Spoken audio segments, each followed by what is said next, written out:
Bem-vindos ao nosso Falando Nisso de hoje, nesse canal YouTube, com a pergunta de Vitor Hugo. Não sei se o senhor tem leitura sobre essa autora, mas Hannah Arendt chega a debater essa relação entre as esferas pública e privada e como essas duas esferas convergem na esfera social. Seria possível entrar em um debate sobre esses pontos abordados no vídeo? Então, Vitor, legal, porque sim, dá pra gente falar um pouco introdutoriamente sobre essa pensadora que tem influenciado bastante a psicanálise brasileira contemporânea, né?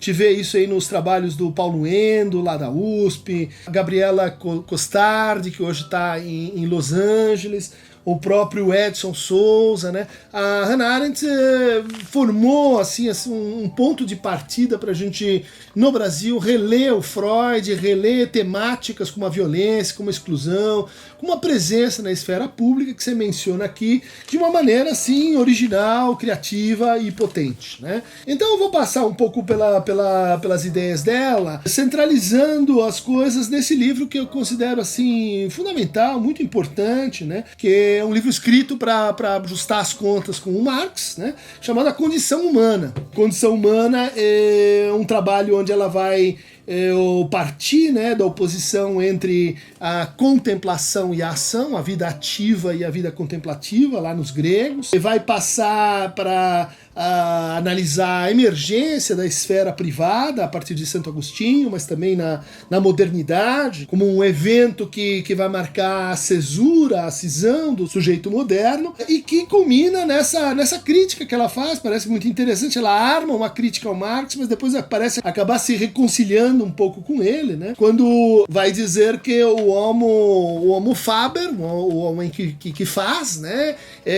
Acaba se impondo e dominando o homem do labor, o homem que elabora, o homem que se vê no processo e se reconhece no fim ou no seu produto. A Hannah Arendt vai ser uma crítica, como leitora do Heidegger, vai ser uma crítica ao mundo da técnica, vai ser uma crítica a uma espécie de extrapolação do fazer como um modelo ético e como modelo para nossa ação, como ela diz aqui, né? E realmente, entre as principais características da era moderna, desse seu início até o nosso tempo, encontramos as atitudes típicas do homo faber: a instrumentalização do mundo, a confiança nas ferramentas e na produtividade do fazedor de objetos artificiais, a confiança no caráter global da categoria de meios e fins, né, o agir racional com respeito a fins, como diz a Escola de Frankfurt, e a convicção de que qualquer assunto pode ser resolvido e qualquer motivação humana reduzida ao princípio da utilidade.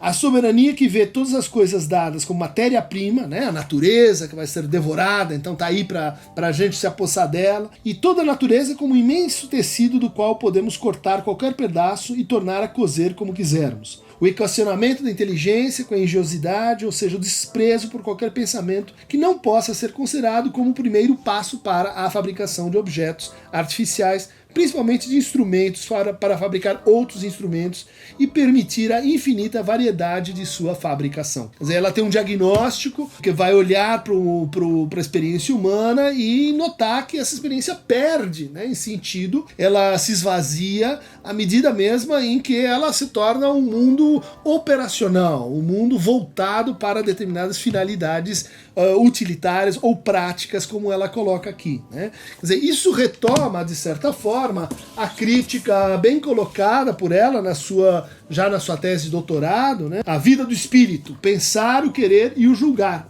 onde ela vai passando pelos diferentes autores da filosofia da vontade, Dan Scott, Hegel, Kant principalmente, Santo Agostinho e Platão, mostrando assim como há no interior da faculdade do juízo uma espécie de paradoxo inerente à vontade. Quer dizer, a vontade é pressuposta como livre, mas, como dizia o Kant, né, a gente não consegue exercer exatamente essa vontade de mudar de vontade. Quer dizer, de escolher ter outra vontade, de escolher mudar a vontade conforme a gente queira. Quer dizer, cheguei num ponto, tenho uma dificuldade, eu não consigo avançar, então eu mudo a minha vontade. Às vezes acontece, às vezes não. Isso cria então um núcleo de reflexividade entre a vontade e o mundo, entre a vontade e o outro, entre a vontade e os objetos. Essa reflexividade seria de grande interesse para, vamos dizer assim, pensar uma relação entre a Hannah Arendt e a psicanálise, porque é nesse paradoxo que a psicanálise vai engendrar uma noção de desejo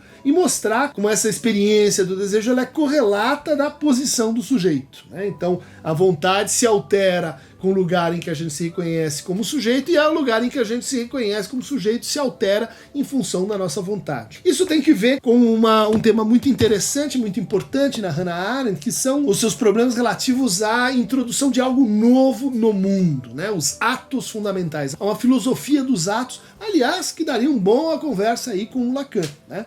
Os atos de prometer, né, os atos de perdoar, ou seja, eles estão unidos, né, numa estrutura reflexiva e que elas definem a experiência humana enquanto experiência limitada, que tem um fim, né, e que para Hannah Arendt introduz uma dimensão muito, muito interessante, talvez para uma outra conversa com a psicanálise, que é a dimensão do mundo. Quer dizer, a natalidade, ter um filho, introduzir um novo ser no mundo é uma aposta, é uma promessa. É uma promessa que pode, então, ser revertida, que pode ser não realizada, que pode levar, então, a uma negação que é simbolicamente transformativa, muito importante para Hannah Arendt, essa renovação do mundo que a gente faz por nossos atos. Isso vai aparecer nesse trabalho Homens em Tempos Sombrios, onde ela percorre, né, algumas biografias, em particular de Karl Jaspers, que tem um maior interesse para nós, na medida que é um filósofo, mas também alguém interessado na psiquiatria, né, um dos criadores da psiquiatria compreensivista, um dos autores alemães que melhor pensou a problemática da loucura como uma interpretação sobre a posição do sujeito no mundo. Tem as leituras que ela faz aqui do Walter Benjamin, do Brecht, da Rosa Luxemburgo. Um trabalho muito lido no Brasil, além de Eichmann em Jerusalém, onde ela cobriu o julgamento desse famoso nazista, que se defendia kantianamente, dizendo: olha, eu só fiz o que me mandaram, hein? Eu era só um funcionário, eu só obedeci, o que eu podia fazer? Afinal, estava lá num campo de concentração, se eu não obedecesse, seria morto. Quer dizer, a Hannah Arendt tem essa observação muito lúcida,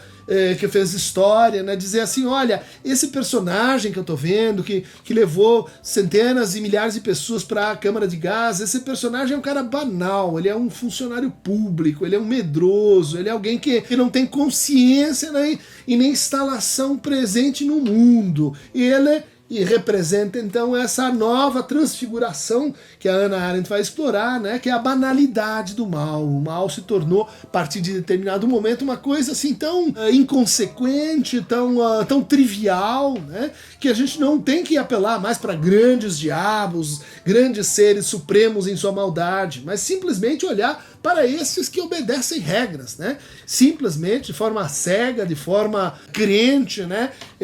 Nos seus chefes, sem reflexão ou crítica alguma sobre o mundo no qual se encontra. Isso vai aparecer também nesse trabalho, então, ia dizer, muito lido no Brasil, Entre o Passado e o Futuro, onde a Hannah Arendt discute educação. Ela que teve uma posição bastante polêmica quando da abertura, né, das universidades para negros, como fazer para que essa experiência não fosse mais traumatizante, mais segregativa para esses que primeiro estavam entrando lá na universidade, né? Isso gerou uma contenda, mas ela tem um diagnóstico muito atual sobre a educação. Ela vai dizer, olha, nós temos 3 problemas que precisam ser enfrentados. Antes disso, a educação ela vai ratear indefinidamente. O primeiro é que nossa educação passa a levar em conta, a partir de um dado momento, apenas o grupo, apenas o coletivo, apenas a norma impessoal a que a gente aplica às classes, aos coletivos anônimos formados pelas crianças. Enquanto a criança, enquanto ser individual, não for escutada, não for acompanhada, não vai ser possível de fato pensar uma educação esclarecedora ou emancipadora. O segundo problema, né, é o professor não autoritário, que gostaria de se abster de todos os métodos de compulsão por ser capaz de confiar apenas em sua própria autoridade, não pode mais existir. Quer dizer, o professor ela está diagnosticando aqui, ele passa a ser um subalterno dos métodos, das apostilas, dos conteúdos, dos currículos, dos coordenadores, e na medida mesma que você deflaciona essa autoridade, como uma autoridade autêntica na relação com o saber, você cria um problema para a transmissão de um saber que passa então a ser impessoal, sem sentido, sem significado. Terceiro pressuposto é de que o mundo moderno defendeu durante séculos e que encontrou expressão conceitual no pragmatismo esse pressuposto básico de que só é possível conhecer e compreender aquilo que nós mesmos fizemos. É o preconceito do fazer, de que fazer a gente aprende, se não fizer a gente não aprende, que a educação tem que ser para o mercado, que, bom, se a gente aprender a fazer está muito bem. Os conceitos, eles são uma coisa assim teórica, são uma coisa assim para o passado, são uma coisa assim para professores. O que o mundo precisa é realmente de práticos, de pessoas que estão libertas do conhecimento petrificado, como ela diz aqui, né? Quer dizer, nada mais alienante do que esse fazer que perde o conceito. Finalmente a gente tem em Promessa da Política um trabalho sobre a política como promessa e o que ela chama, vamos dizer assim, de hipersocialização, ocupação excessiva do espaço público apenas com os sócios. Gente, vocês têm aí um panorama. Hannah Arendt, autora de primeira linha, muito influente, muito potente, mãos à obra. Para receber mais fragmentos filosóficos, políticos, críticos e agostinianos, porque ela é sobretudo uma leitura de Santo Agostinho, clique aqui no Aqueronta Movebo.